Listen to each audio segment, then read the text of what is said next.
तो फ्रेंड्स, आज के क्लास में हम लोग देखने वाले हैं स्क्रब सिंथेसिस के बारे में डिटेल में देखने वाले हैं। इसके पहले हम लोगों ने डोबनर रिएक्शन को अच्छे से कंप्लीट कर लिया है फर्स्ट चैप्टर में ही, जो कि स्क्रब सिंथेसिस का क्या था, सिंथेसिस था। ठीक है, ये जो कि आज देखने वाले हैं हम लोग स्क्रब सिंथेसिस के बारे में, जो कि मोस्ट एमपी क्वेश्चन है बीएससी के एग्जाम लेवल से। तो आइए स्टार्ट करते हैं आज का क्लास। स्क्रब सिंथेसिस के बारे में देख लेते हैं। सबसे पहले इसके जो क्वेश्चन आता है वो कैसे आता है उसको देख लेते हैं। तो इसमें क्विनोलिन संश्लेषण की स्क्रब संश्लेषण विधि दीजिए, इस प्रकार से क्या आता है क्वेश्चन आता है आप लोगों के में। तो इसका आंसर क्या हो जाएगा, स्क्रब सिंथेसिस।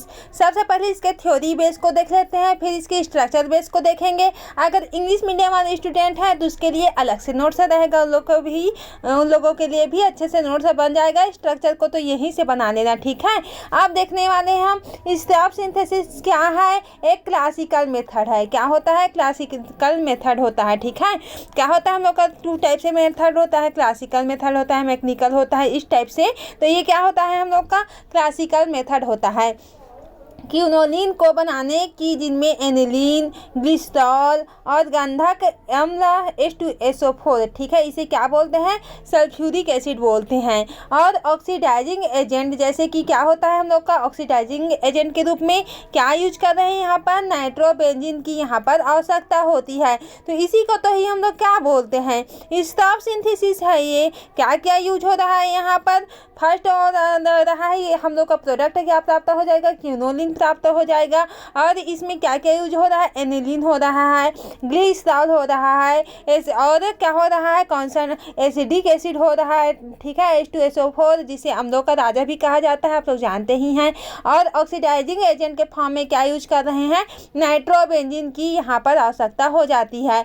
अब देखेंगे हम लोग आगे इसके निर्माण को, इसको किस प्रकार से हम लोग फॉर्म करते हैं उसको हम लोग देख लेते हैं। ग्लिसरॉल से क्या प्राप्त करते हैं, एक्रोलीन का निर्माण होता है। तो किस प्रकार से होता है, सबसे पहले ग्लिसरॉल को कंसंट्रेशन H2SO4 की प्रेजेंट में क्या करते हैं, गर्म करते हैं। क्या कर रहे हैं हम लोग ग्लिसरॉल ले रहे हैं, ग्लिसरॉल या एक्रोलीन ले रहे हैं, और उसको हम किसके प्रेजेंट में गर्म कर रहे हैं, H2SO4 के प्रेजेंट में, जिससे क्या हो जाता है, पानी निकल जाता है, वाटर का मॉलिक्यूल निकल जाता है, और हम लोग का एक्रोलीन प्रोडक्ट यहाँ पर एक्रोलीन बन जाता है।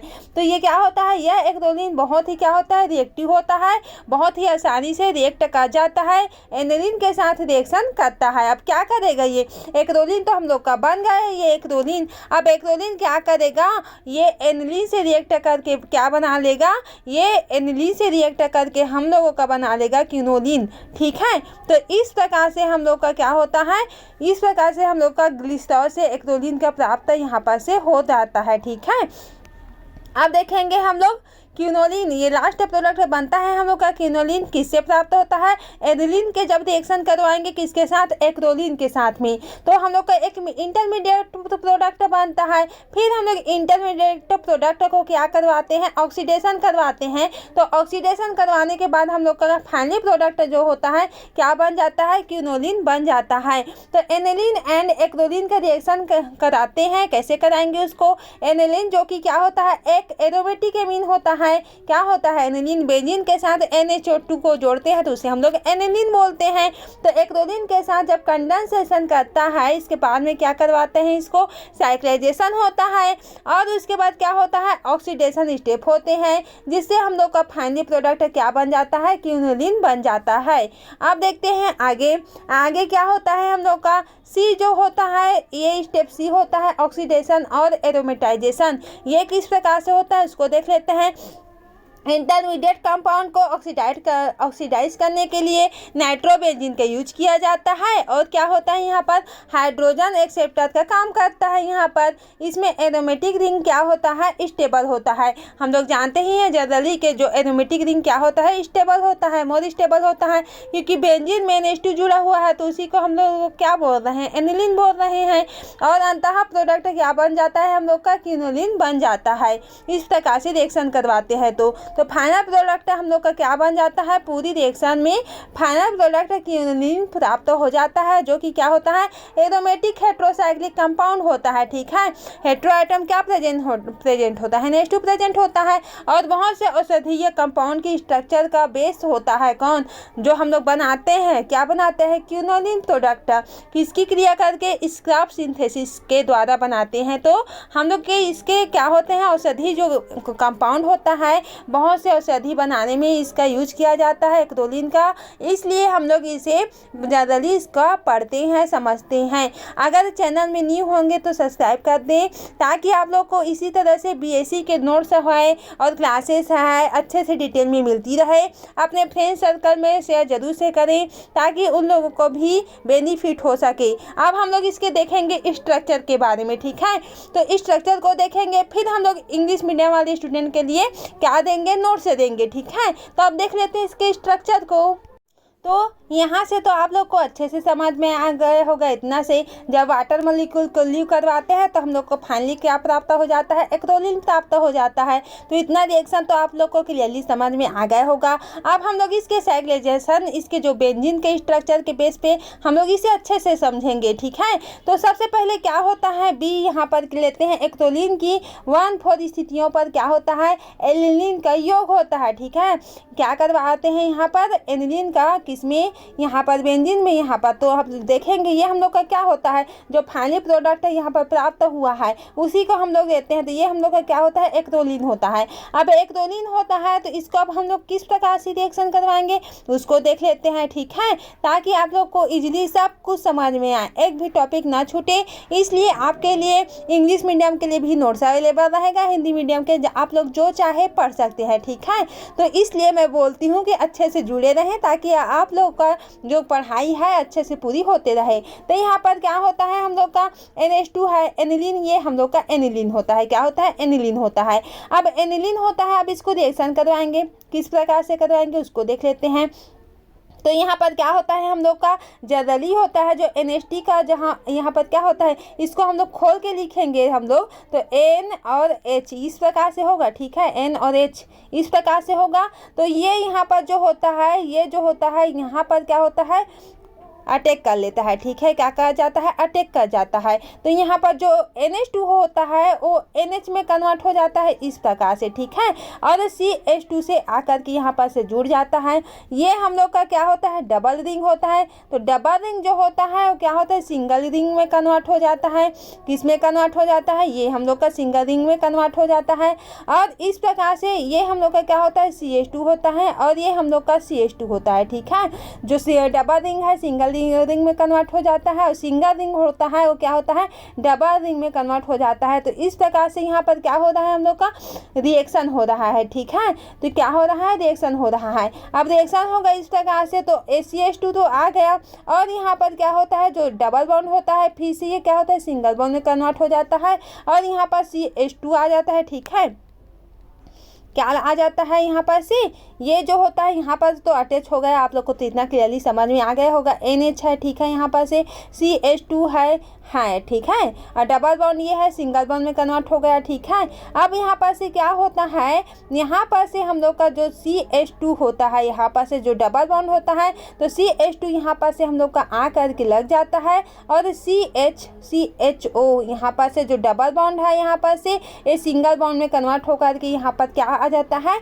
CHO यहाँ पर आकर के लग जाता है। ठीक है, तो इस प्रकार से हम लोग का क्या फॉर्म हो जाता है, यहाँ पर से हम लोग का रिएक्शन का फॉर्म हो जाता है, किसका, इंटरमीडिएट का। ये हम लोग का क्या होता है, इंटरमीडिएट होता है, जो कि इस प्रकार से होता है।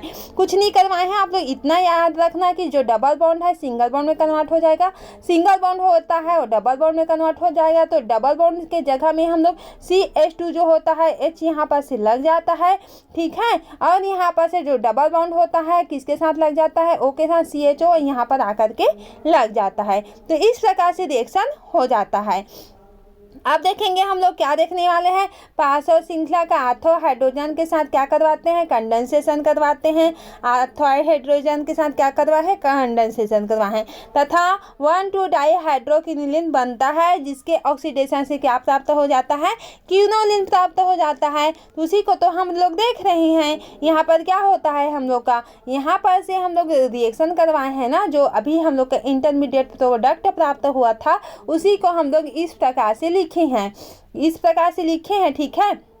तो यहाँ पर से क्या होता है, हम लोग जब इसका रिएक्शन करवाते हैं किसके प्रेजेंट में, वाटर और कंसंट्रेशन H2SO4 के प्रेजेंट में जब रिएक्शन करवाते हैं तो हम लोग का क्या होता है, साइक्लिजेशन हो रहा है। यहाँ पर क्या हो रहा है, देख ही रहे हैं हम लोग कि जो होता है यहाँ पर जो H होता है, यहाँ पर से आ करके जो होता है डबल बॉन्ड के साथ यहाँ पर से CH यहाँ पर से जुड़ जाता है, यहाँ पर से, ठीक है। CH और CH2 पहले से है, जो कि आप लोग देख ही रहे हैं, और NH, ये इतना हम लोग का क्या हो जाता है, साइक्लिजेशन हो जाता है। वाटर का मॉलिक्यूल हम लोगों का यहाँ से निकल जाता है, ठीक है। वाटर का मॉलिक्यूल क्या होता है, निकल जाता है यहाँ पर से, और ये साइक्लिक फॉर्म में यहाँ पर हम लोग को बेंजीन के साथ में स्ट्रक्चर प्राप्त हो जाता है। फिर हम लोग क्या करवाते हैं, इसका ऑक्सीडेशन करवाते हैं। क्या करवाते हैं, ऑक्सीडेशन करवाते हैं किसके प्रेजेंट में, C6H5NO2। ये क्या होता है, हम लोग का ऑक्सीडाइजिंग एजेंट होता है। क्या होता है, ऑक्सीडाइजिंग एजेंट होता है। तो हम लोग का फाइनल प्रोडक्ट क्या प्राप्त हो जाता है, क्विनोलिन प्राप्त हो जाता है, जो कि आप लोग प्रोडक्ट को अच्छे से देख रहे हैं। क्या क्या प्राप्त हो गया हम लोग को, फाइनल प्रोडक्ट क्विनोलिन प्राप्त हो जाता है, और क्या प्राप्त हो जाता है हम लोग का, वाटर, ठीक है। क्योंकि हम लोग ऑक्सीडाइजिंग एजेंट का यूज कर रहे हैं, तो वाटर के साथ साथ क्विनोलिन प्राप्त हो जाता है, जो कि हम लोग का फाइनल प्रोडक्ट होता है। आई होप इतना आप लोग को अच्छे से क्लियरली समझ में आ गया होगा फ्रेंड्स। यही है, आप लोग देख सकते हैं कि कितना इंपॉर्टेंट क्वेश्चन है, ठीक है। कितनी बार आ चुका है, हम लोग के एग्जाम में भी आया था, तो आप लोग इसे अच्छे से पढ़ लेना और समझ लेना, ठीक है। अब हम लोग देखने वाले हैं इंग्लिश मीडियम वाले स्टूडेंट के लिए नोट्स देखेंगे, जो कि अच्छे से देखेंगे। यहाँ पर तो हम लोग अच्छे से समझ लिए स्ट्रक्चर को, आप लोग यहीं से बना लेना। तो इंग्लिश मीडियम वालों के लिए हो गया नोट्स, जो कि इंट्रोडक्शन को आप लोग इजीली इस प्रकार से लिख लेना है, ठीक है। हम लोग यही देखे हैं, हिंदी में यही एक्सप्लेन किए हैं। क्या किए हैं, Skraup synthesis is a classical method to prepare quinoline. हम लोग प्रिपेयर करके क्या करते हैं, ये क्लासिकल मेथड होता है, और इसको प्रिपरेशन करवा के क्या प्राप्त करते हैं, क्विनोलिन प्राप्त करते हैं, जो कि प्रोडक्ट होता है हम लोग का एन एरोमेटिक हेट्रोसाइक्लिक कंपाउंड। और क्या होता है यहाँ पर, हेट्रोसाइक्लिक इन्वॉल्व होता है। यहाँ पर it involves the reaction of aniline.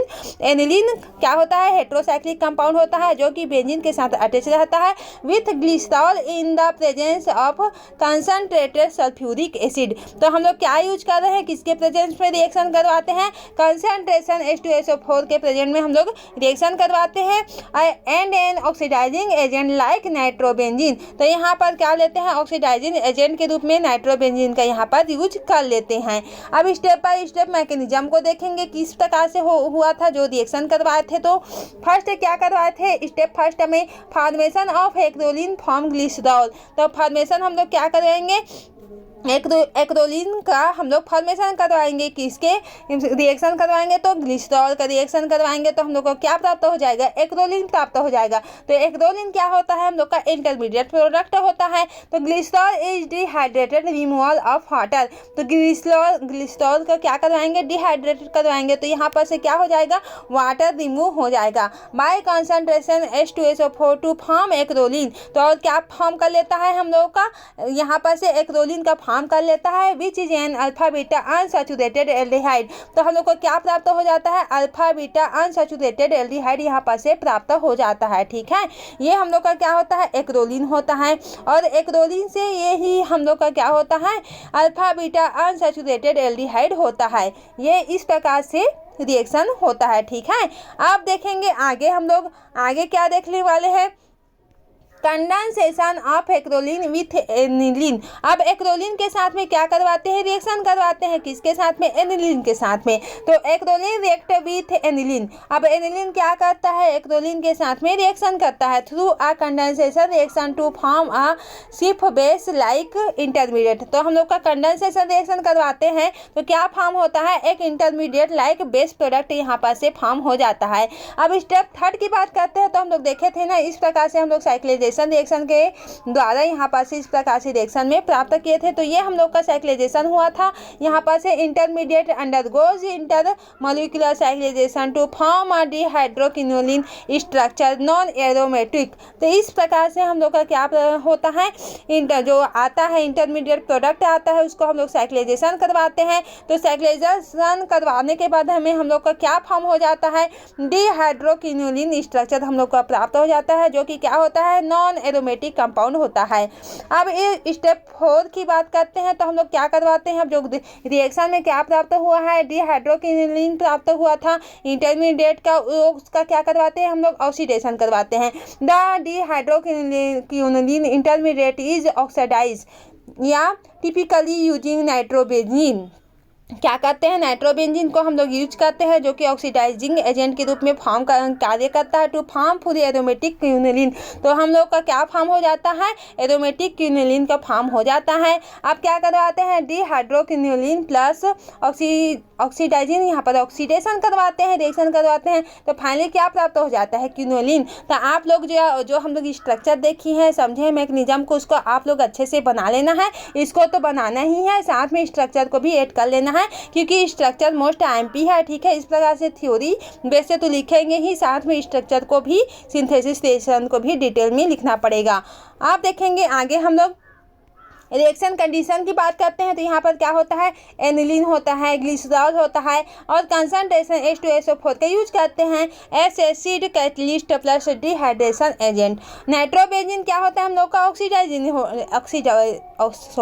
Oxidising agent की तरह रिएक्ट करता है। ठीक है, अब देखेंगे हम लोग ओवरऑल रिएक्शन। तो ओवरऑल रिएक्शन की बात करते हैं यहाँ पर, तो aniline plus glycerol plus H2SO4 plus nitrobenzene, तब जाके हम लोग को फाइनली क्या प्राप्त हो जाता है, क्विनोलिन प्लस वाटर का मॉलिक्यूल प्राप्त हो जाता है। अब इम्पॉर्टेंट पॉइंट की बात करते हैं यहाँ पर, तो क्या आ जाएगा हम लोग का, the reaction is exothermic gives off heat so it must be carefully control.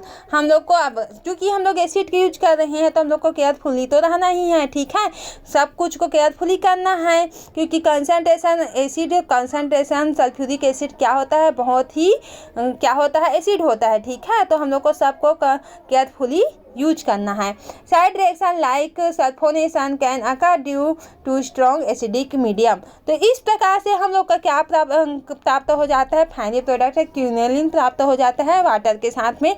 तो आप लोग का अच्छे से नोट्स क्लियर हो जाएगा। ठीक है, और अच्छे से याद भी कर लेना है, क्योंकि मोस्ट एमपी क्वेश्चन है, हर साल एग्जाम में आता है, और ये आप लोग का पीछा भी नहीं छोड़ेगा, क्योंकि ये नेट के लिए भी मोस्ट एमपी हो जाता है, नेट सेट के लिए। तो आप लोग इसे अच्छे से देख लेना है, अच्छे से याद कर लेना है, लिख लिख के प्रैक्टिस करना है। तो आज का क्लास यहीं से एंड करते हैं। Thank you.